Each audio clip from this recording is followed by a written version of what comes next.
Last weekend saw me at the MCM Comics Expo in Manchester, which is the first event of its kind to be held in Manchester. While there, I got to interview Steve Tanner, who's the editor-in-chief of Time Bomb Comics. This is Ian Cullen reporting for Sci-Fi Pulse, and I'm speaking to Steve Tanner, who's here to talk to us about Time Bomb Comics.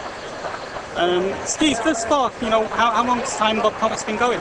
We've been going now coming for 4 years, and our publishing mantra is quite simple. Everything we do is a one-shot or a graphic novel. Everything is self-contained. We don't do second issues, we don't do to be continued. Everything is done in one. We always also tend to kind of go for a more kind of quirky kind of British feel to the comics we do.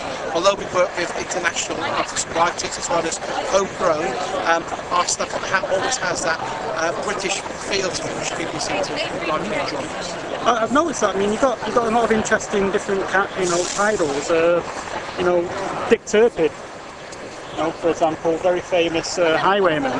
But then again, on the other end of the scale, you got something that looks very original here in the London Calling. Can you tell us a bit about some of the books that you're selling? Maybe what they're about. The Dick Turpin book was the second comic we actually released back now in 2008, and basically it was just a very simple idea.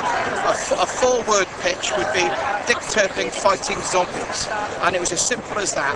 And every show we've been to, it's been our best-selling book. So much so we're releasing another Dick Turpin book in November, the Leeds Thought Bubble, called Dick Turpin and the Crimson Plague, where this time he's in London up against a nest of vampire prostitutes. So they're quite entertaining. They're historically accurate insofar as you can, given the fact they're dealing with zombies and vampires and that kind of thing.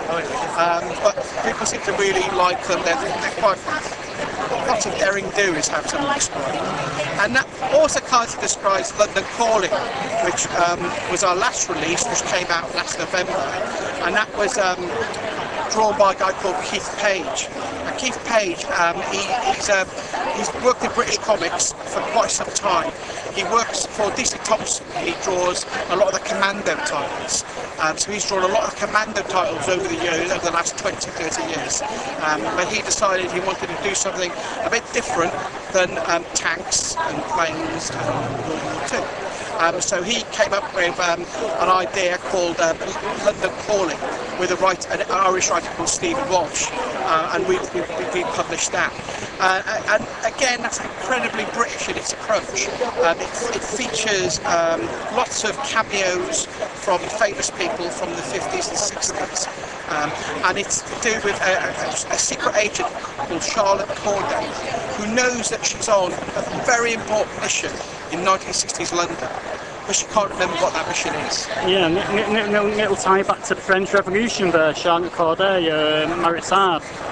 Yes, that's right. Well, Charlotte Corday is Keith Page is using almost like a Michael Moorcock, Jerry Cornelius character, in the fact that the same character is appearing in lots of different stories, in different time zones, and different settings. For example, though we've released London Calling, Print Media in the new year released a book called The Iron Moon, which is a steampunk story, which also features Charlotte Corday in that as well. So there's quite a lot of cross-pollination going on, but each story can be viewed completely independently. Yes, that sounds brilliant, mate. There's a lot of interesting stuff going on. And I'm going to stop this now and pick some up myself. That's great. That's great.